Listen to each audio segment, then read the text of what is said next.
नमस्कार शेतकरी मित्रांनो, माझं नाव ऋषिकेश। आज आपण एका चण्याच्या प्लॉटवर आलेलो आहे आणि सर्वत्र चण्याची लागवड झालेली आहे आणि लागवड होऊन 30-35 दिवस झालेले आहे आणि कोणत्या शेतकऱ्यांचं चणा आता फ्लावरिंग स्टेजला हळूहळू येत आहे।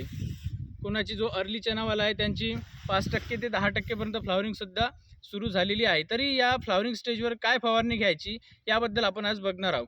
या स्टेजवर जर आपण फवारणीमध्ये 5G 40 मिली प्रतिपंप व त्यासोबत 05234 100 ग्रॅम प्रतिपंप याप्रमाणे जर आपण या फ्लावरिंग स्टेजसाठी जर फवारणी केली तर त्याचा फायदा असा होईल की येणारी फ्लावरिंग खूप चांगली येईल, त्यानंतर त्याची ब्रांचिंगसुद्धा खूप चांगली होईल आणि जे फ्लावर ड्रॉपिंगची जी समस्यासुद्धा राहील, कारण वातावरण जर चेंज झालं तर फ्लावर ड्रॉपिंगसुद्धा 1-2% आपल्याला चण्यामध्ये दिसून येते, ते सुद्धा थांबेल। अशा प्रकारे जर आपण या फ्लावरिंग स्टेजला 5G आणि 05234ची जर फवारणी केली तर खूप चांगल्या प्रकारे आपण आपल्या चणा या पिकामध्ये फुलांची संख्या वाढवू शकतो। धन्यवाद।